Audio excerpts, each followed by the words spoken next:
अब हम लोग पढ़ेंगे electric field intensity due to a point charge at a point some distance away from it. मतलब ये हेडिंग का हिस्सा नहीं था, मैं आपके बेटर अंडरस्टैंडिंग के लिए मैं ये जोड़ रहा हूं, ठीक है।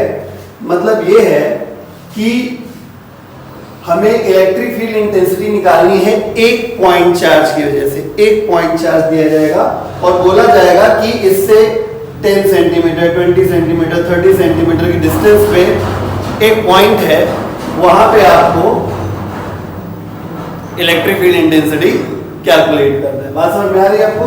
मींस आपको एक चार्ज सपोज 10 कूलम दे दिया गया, 10 कूलम से बोला गया 10 सेंटीमीटर डिस्टेंस पे एक पॉइंट है, बताइए वहां पे इलेक्ट्रिक फील्ड इंटेंसिटी कितनी होगी।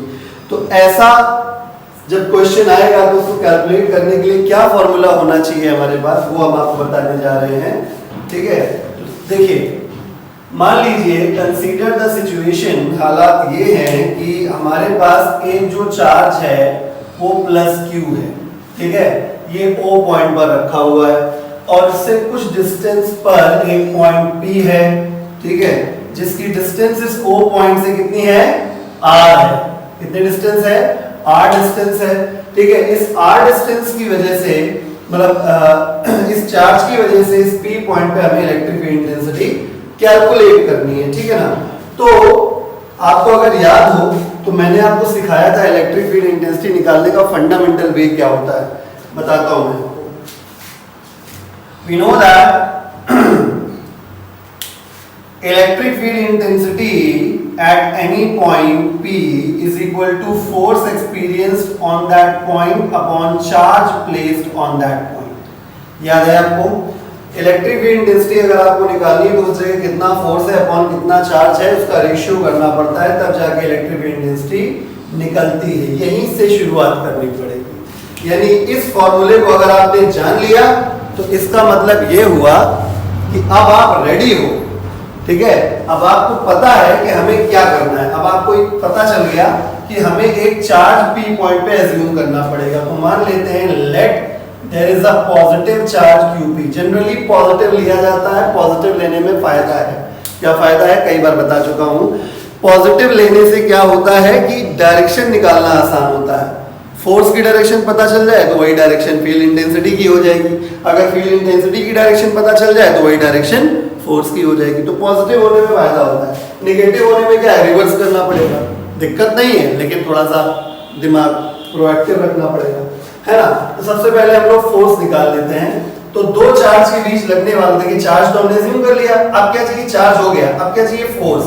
तो दो चार्ज के बीच लगने वाला फोर्स किससे निकलता है? कूलॉम्स लॉ से। हम लिखेंगे बाय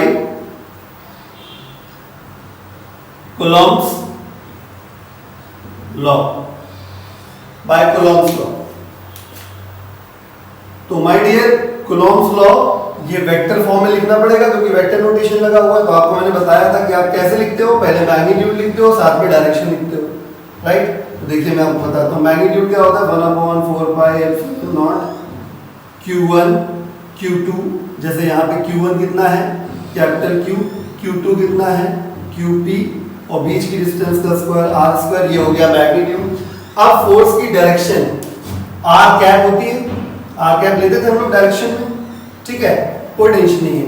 यानी फोर्स की डायरेक्शन R कैप शो करनी, मतलब ये जब इसको धक्का मारेगा ये इसको रिपेल करेगा। ये हुआ direction of force at P। तो ये डायरेक्शन हो गया इस फोर्स का। बात समझ में आया? मैं फिर से क्लियर करता हूं। हमें इलेक्ट्रिक फील्ड इंटेंसिटी निकालने के लिए चार्ज और फोर्स चाहिए था। चार्ज हमने अज्यूम कर लिया इस पॉइंट पर QP, प्लस का माना क्योंकि डायरेक्शन ऑफ फील्ड और direction of force same direction में हो जाएगा तो फायदा रहेगा। तो हमने प्लस का मान लिया और हमने अब जरूरत हमको जो पड़ी हुई है वो फोर्स की जरूरत पड़ी हुई है। तो बाय कूलॉम्स लॉ फोर्स कैसे लिखा जाएगा? भाई वेक्टर फॉर्म में लिखना है तो वेक्टर फॉर्म में कैसे लिखा जाता है? Magnitude into direction. तो मैग्नीट्यूड क्या होता है? 1/4 पाई एप्सिलॉन नॉट, पहला चार्ज, दूसरा चार्ज, बीच का डिस्टेंस का स्क्वायर, ये हो गया मैग्नीट्यूड। तो R कैप होती है डायरेक्शन, ठीक है, फोर्स की डायरेक्शन। तो मैंने फिगर में मेंशन कर दिया तुरंत कि अगर इसने इसको इधर लगाया होगा फोर्स, क्योंकि ये प्लस है, ये प्लस इसको रिपेल करेगा, तो ये फोर्स की डायरेक्शन हुई, यानी यही R कैप की डायरेक्शन हो जाएगी। तो अब आप एकदम रेडी फ्रॉम फर्स्ट इक्वेशन। आप फर्स्ट इक्वेशन सारी वैल्यू रखेंगे। तो electric field at point P is equal to हो जाएगा 1/4 पाई एप्सिलॉन नॉट पहली बॉडी का चार्ज q, दूसरी बॉडी का चार्ज qp, बीच का डिस्टेंस r का स्क्वायर, और ये हो गया r का कैप, और नीचे आ गया qp। इससे फायदा क्या मिला, qp से qp हो गया कैंसिल, तो electric field at point p is equal to 1/4 pi epsilon naught q upon r square into r cap. तो देखिए फॉर्मूला हमारा आ गया वेक्टर फॉर्म में, ठीक है, ये वेक्टर क्वांटिटी का फॉर्मूला विद वेक्टर नोटेशन आ रहा है, यानी वेक्टर फॉर्म में, ठीक है। समझ गए होंगे, कहानी पूरी समझ, तीनों पॉइंट समझ में आ गए होंगे। ये इस तरीके का फॉर्मूला तब लगाया जाता है जब वैल्यू आई कैप जे कैप के कैप के फॉर्म में दी जाती है, चार्ज की वैल्यू विद साइन रखी जाती है, ठीक है। और तीसरा, इसमें डायरेक्शन ऑटोमेटिकली निकल के आ जाती है, इसलिए अलग से डायरेक्शन लिखने की जरूरत नहीं पड़ती, ठीक है। तो ये तो हो गया वेक्टर फॉर्म में, ठीक है। बट और एक चीज देख लीजिए, बट नॉर्मली हमें स्केलर फॉर्म से ही सारी कैलकुलेशन हम लोग करते हैं, तो ऑल्सो लिख देते हैं। अब इसको स्केलर फॉर्म में कैसे लिख पाएंगे, विदाउट वेक्टर नोटेशन लिखना है। विदाउट वेक्टर नोटेशन लिखने का मतलब हमें सिर्फ मैग्नीट्यूड पे ध्यान देना है, समझ गए।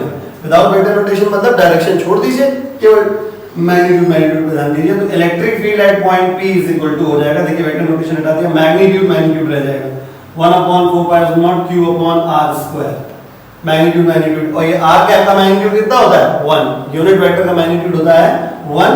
तो जब मैग्नीट्यूड 1 हो गया तो 1 इनटू समथिंग इज समथिंग, यानी कुल मिला कोई फर्क नहीं पड़ेगा, कुल मिला के इलेक्ट्रिक फील्ड इंटेंसिटी ये हमारी आ गई, ठीक। तो अब ये वेक्टर क्वांटिटी का फार्मूला है विदाउट वेक्टर नोटेशन, ठीक है, ओके। ये वेक्टर क्वांटिटी का फार्मूला विद वेक्टर नोटेशन, तो इसके तीनों पॉइंट क्लियर है। ये वेक्टर क्वांटिटी का फार्मूला विदाउट वेक्टर नोटेशन, तो इसके भी तीनों पॉइंट क्लियर है।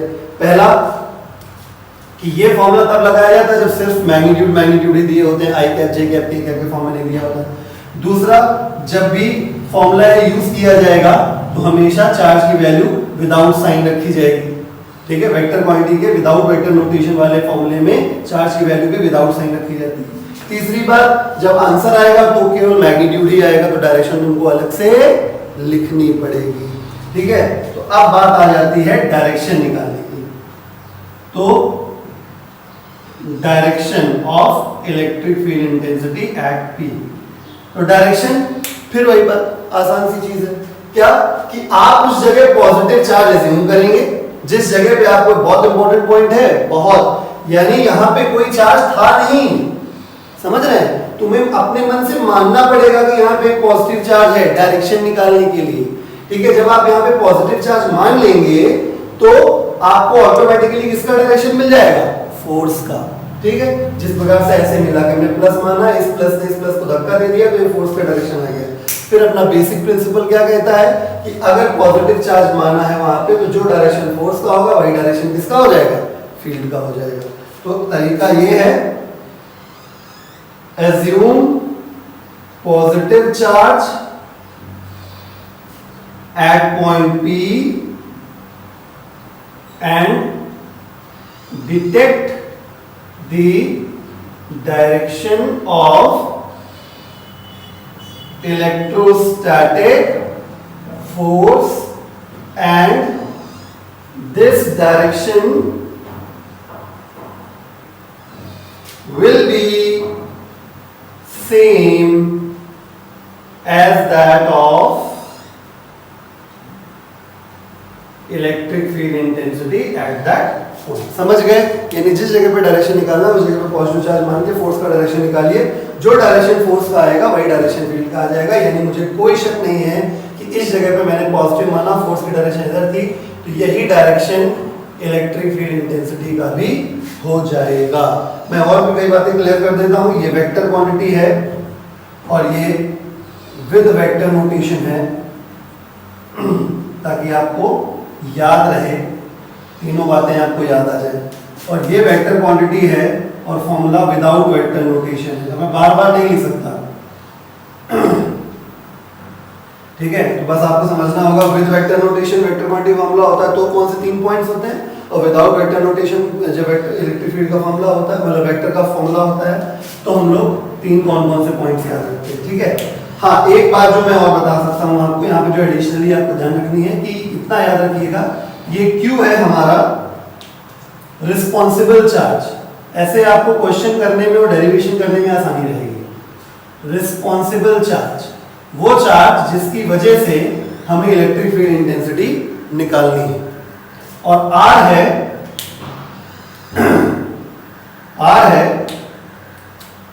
Distance of responsible charge from point P, यानी जिस पॉइंट P मतलब अंडरस्टूड है ना, जहां पे फील्ड की इंटेंसिटी निकालनी है। समझ गए? तो जब एक चार्ज दिया होगा उससे कुछ दूरी पे अगर हमें इलेक्ट्रिक फील्ड इंटेंसिटी निकालनी होगी तो हम लोग ये वाला फॉर्मूला लगाएंगे। ठीक है, यानी किसी एक चार्ज की वजह से, ऐसे ही डायलॉग जैसे याद करें, किसी एक चार्ज की वजह से किसी एक पॉइंट पर इलेक्ट्रिक फील्ड इंटेंसिटी निकालनी होगी तो हम लोग ये वाला फॉर्मूला लगाते हैं। चलिए एक इलस्ट्रेशन देख लेते हैं कि find electric field intensity at point P due to an electron as shown in the figure. Figure ये है कि ओरिजिन पे इलेक्ट्रॉन को शो किया गया है, यहाँ पे x 0 दिया हुआ है, और एक पॉइंट P है जो कि x 1.6 सेंटीमीटर है। यहाँ पे हमको इलेक्ट्रिक फील्ड का इंटेंसिटी कैलकुलेट करना है। तो माय डियर बहुत ही सिंपल बात है, मैंने अभी आपको पढ़ाया कि किसी एक चार्ज की वजह से किसी एक पॉइंट पर इलेक्ट्रिक फील्ड इंटेंसिटी का अगर फॉर्मूला निकालना है तो हम लोग क्या यूज करते हैं? हम लोग यूज करते हैं electric field intensity at point P = 1/4 pi epsilon naught responsible charge upon बीच की डिस्टेंस का स्क्वायर। ठीक है, तो चलिए शुरू करते हैं। सबसे पहली बात ये है कि हमें रिस्पांसिबल चार्ज कितना दिया गया, तो रिस्पांसिबल चार्ज है इलेक्ट्रॉन का चार्ज। वैसे इलेक्ट्रॉन का चार्ज -1.6 × 10⁻⁻19 कूलम होता है। ठीक है, लेकिन ये वेक्टर क्वांटिटी का फॉर्मूला मैं फिर बोल रहा हूं, और ये विदाउट वेक्टर नोटेशन है, तो चार्ज की वैल्यू कैसे रखी जाएगी? विदाउट साइन रखी जाएगी। अब तक तो आपको एक्सपर्ट हो जाना चाहिए इस मामले में। यानी जब इस मामले में जब Q की रखने की बारी आएगी, यहाँ भले मैं Q की वैल्यू शो कर रहा हूँ, लेकिन जब Q की वैल्यू यहाँ रखने की बारी आएगी तो उस वक्त हम लोग विदाउट साइन रखेंगे, माइनस नहीं रखेंगे। अच्छा, बीच के डिस्टेंस के बारे में बात कर लेते हैं। तो R का वैल्यू यहाँ से यहाँ तक, अगर ये x 0 या x 1.6 है तो इसका मतलब इन दोनों के बीच का जो डिस्टेंस हो जाएगा वो 1.6 सेंटीमीटर हो जाएगा, नहीं हो जाएगा? तो इसका मतलब R का वैल्यू यहाँ पे हो गया 1.6 सेंटीमीटर, बोले तो 1.6 × 10⁻⁻2 मीटर। आई बात समझ में? चलिए यूज कर लेते हैं ये वाला फॉर्मूला। तो यूजिंग EP = 1/4πr², तो electric field intensity eight P point = इसकी वैल्यू कितनी होती है? 9 × 10⁻9। ठीक है, रिस्पांसिबल चार्ज कितना हो जाएगा? 1.6 × 10⁻⁻19, और R कितना हो गया? 1.6 × 10⁻2 का होल स्क्वायर। ओके, तो अब यहां से इसको हम लोग कैलकुलेट कर लेंगे।